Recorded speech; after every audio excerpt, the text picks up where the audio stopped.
بسم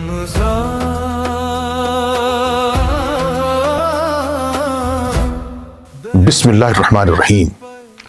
خواتین و حضرات، آج عشرہ رحمت کا 10واں دن ہے اور آخری دن بھی۔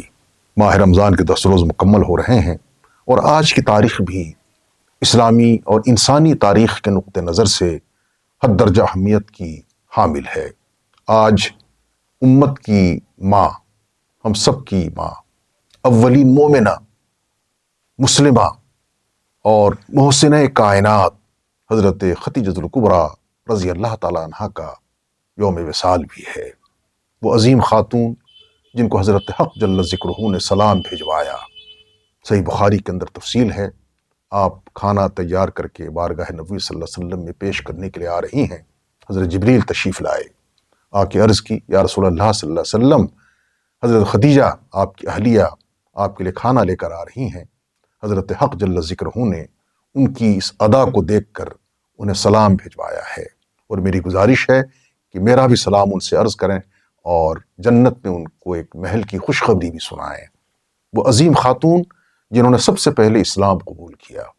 کہا جاتا ہے نا کہ عورت، خادم اور غلام یا دوست کبھی بھی انسان کا معتقد نہیں ہوتا، لیکن حضرت خدیجۃ الکبریٰ رضی اللہ تعالیٰ عنہ جنہوں نے 40 سال کی عمر میں ایک نوجوان رانا جناب سرور کائنات محمد مصطفیٰ صلی اللہ علیہ وسلم، جن کی عمر بھی بالکل 25 سال ہے اور آپ بالکل نوجوان ہیں، آپ کے ساتھ شادی ہوئی ہے۔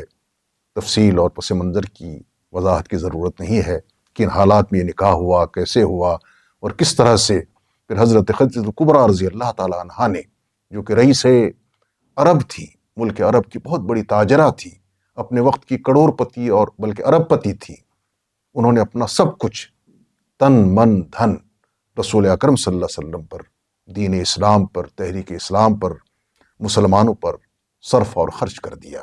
اور ایک وقت ایسا بھی آیا کہ فاقے کی نوبت آ گئی، بے بسی اور بے کسی کی نوبت آئی۔ آپ نے سب کچھ اللہ کے راستے میں رسول اکرم صلی اللہ علیہ وسلم کے ساتھ نکاح کے بعد نشاور کر کے سب کچھ نثار کر دیا، قربان کر دیا۔ یہ وہ عظیم خاتون ہیں جن کے تعلق سے رسول اکرم صلی اللہ علیہ وسلم نے فرمایا کہ میری تمام اولاد انہی کے وطن نوری سے، صرف ایک فرزند ایک اور اہلیہ کے وطن مبارک سے ہیں، حضرت ابراہیم، آپ کی 4 صاحبزادیاں اور دونوں فرزند حضرت خدیجۃ الکبریٰ رضی اللہ تعالیٰ عنہ کے وطن نوری سے ہیں۔ اور پھر 25-26 سال کی رفاقت، یعنی حضور اکرم صلی اللہ علیہ وسلم کا نکاح آپ کے ساتھ ہوا ہے، اور پھر نکاح کے بعد آپ نے نبوت کا اعلان فرمایا۔ جب آپ کی عمر مبارک 40 سال ہوئی ہے تو 15 سال ادھر اور 10 سال اسلام کے نزول کے بعد، قرآن کے نزول کے بعد، حضور صلی اللہ علیہ وسلم کی رسالت کے اعلان کے بعد، یہ پوری 25 سالہ رفاقت، انتہائی خوشگوار زندگی۔ پوری تاریخ میں، احادیث میں، سیرت کی کتابوں میں کوئی ایسا واقعہ نظر نہیں آتا ہے جس سے پتہ چلے کہ کبھی میاں بیوی میں شکر رنجی ہوئی ہو۔ اس قدر خوشگوار اور بے مثال زندگی جیسے جنت کی زندگی تھی۔ اور پھر جب تک حضرت خدیجۃ الکبریٰ رضی اللہ تعالیٰ عنہ باحیات رہیں، رسول اکرم صلی اللہ علیہ وسلم نے دوسرا نکاح نہیں فرمایا۔ ان کا وصال ہوا 10 ماہ رمضان اور مکی زندگی ہے، حضور اکرم صلی اللہ علیہ وسلم کی ہجرت سے قبل کی بات ہے۔ اور جب ان کا انتقال ہوا، رسول اکرم صلی اللہ علیہ وسلم اس قدر صدمے سے دوچار ہوئے، اس قدر آپ کو قلق ہوا، صدمہ ہوا کہ آپ نے اس سال کو یوم الحزن قرار دیا، یعنی غم کا سال ڈکلیئر کر دیا۔ پورا سال آپ نے غم اور الم کی کیفیت میں گزارا۔ تو یہ ٹھیک ہے، دین اسلام میں تعزیت مسنونہ 3 دن ہے۔ یہ احساس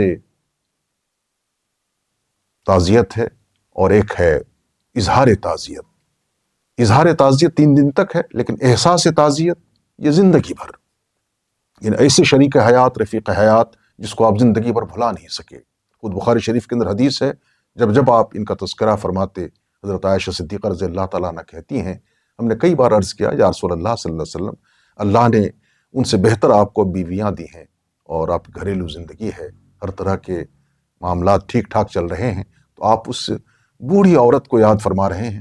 تو آپ صلی اللہ علیہ وسلم فرماتے کہ اس نے اس وقت میری تصدیق کی، یعنی مجھ پر ایمان لایا جب پوری دنیا میری مخالفت کر رہی تھی، پوری دنیا میری مخالف تھی، ہر ایک کو آگے پیچھے غور کرنے کے لیے موقع دیا گیا، لیکن خدیجہ وہ تنہا خاتون ہیں جنہیں جو ہی پتہ چلا کہ حضرت ناموس رسالت صلی اللہ علیہ وسلم کی خدمت میں جبریل تشریف لائے ہیں، انہوں نے فوراً آپ کی تصدیق کی اور کلمہ پڑھا اور ایمان کی دولت سے مالا مال ہوئی۔ اس سے یہ بھی پتہ چلتا ہے کہ صنف نازک کو خواتین کو مقام ملا ہے کہ سب سے پہلے وہ مسلمان ہوتی ہیں، خاتون مسلمان ہو رہی ہے حضرت خدیجہ کبریٰ رضی اللہ تعالیٰ عنہا ہیں، اور خاتون ہی سب سے پہلے اللہ کے راستے میں اپنے جان کو قربان کرتی ہیں، حضرت سمیہ رضی اللہ تعالیٰ عنہا، اور خاتون ہی ہیں جو سب سے پہلے رسول اکرم صلی اللہ علیہ وسلم کے ساتھ ہر طرح سے تعاون اپنا کرتی ہیں۔ تو خواتین کا ایک انتہائی اہم مقام ہے دین اسلام میں۔ اس عظیم خاتون کو خراج عقیدت پیش کرتے ہوئے ماؤں بہنوں سے درخواست ہے کہ ان کی زندگی کو نمونہ بنائیں اور گھر کو شوہر کے ساتھ اس طرح سے سنواریں اور نکھاریں کہ دنیا اس کی مثال دے سکے۔ ربنا تقبل منا انک انت السمیع العلیم۔